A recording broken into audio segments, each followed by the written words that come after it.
Hey, everybody. Thank you so much for your support yesterday. You have no idea how the kind words, the advice was so heartening.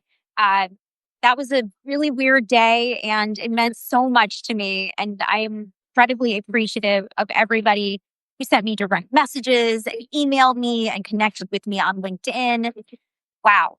I had no idea that there were people out there who cared so much about what I'm doing. So it means so much to me. Um, I slept badly, but I have invested in some security and I'm also just weighing my options. So now that that's out of the way, I am in Maryland right now with a beautiful water view in front of me. I'm at the Intelligence and National Security Summit, which happens every year. Let me go swivel around for a second. Without me in it, probably better. You can kind of see. This is a conference that gathers a lot of people in the intelligence community, in the Defense Department, in the CIA. This is usually a really big, busy, noisy conference. And I have to say that this year, it doesn't feel like there's as big of a government presence. And what two people told me is that some people inside the Defense Department or the Department of War were told that they could not attend these conferences. There was one person who apparently took a day of vacation to attend a conference in an area of that person's expertise, which is pretty sad considering the fact that this is a major opportunity to meet people who could work with you on your mission. All kinds of companies are here with innovative tech, data processing. They have all kinds of weird names. Like if I look right now, there's Multigo, Instabase, Hypori, Fortanix. I mean, they're all these made up names. And they want government contracts.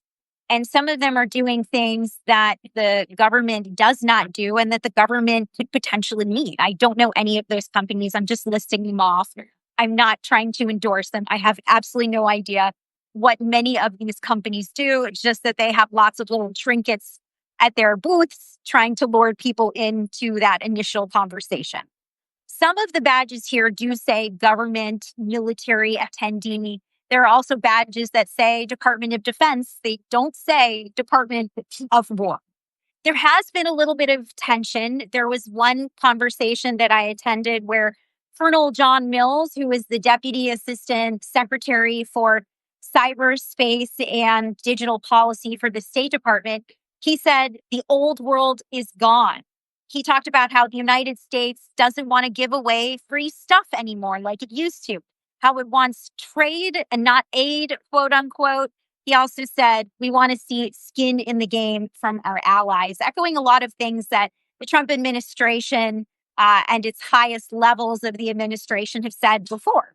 That led to a bit of a clash with someone else on the same panel. This guy, Mike Studeman, he's a member of the board of advisors of the National Bureau of Asian Research, who essentially said that the United States is dismantling some of the expertise that it needs to defend against China and other adversaries. He said, we depend on our public servants to advance American interests, and we ought not to treat them as if they're the enemy. And there were people in the crowd who clapped. So not many, but there were some.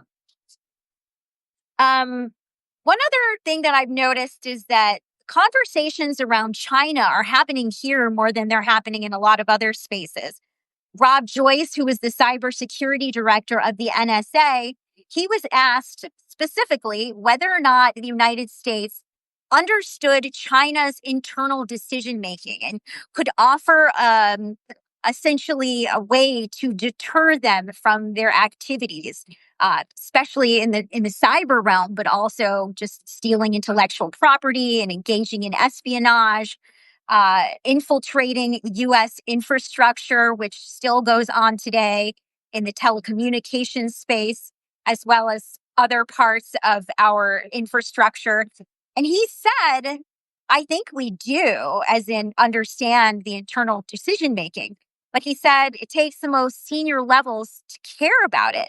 We need to make that a priority. And quote, right now, it's not above that threshold. This is a subtle way of saying this administration is not doing enough to take all of the tools in the toolkit to go after China. This is not just about cyber offensive operations.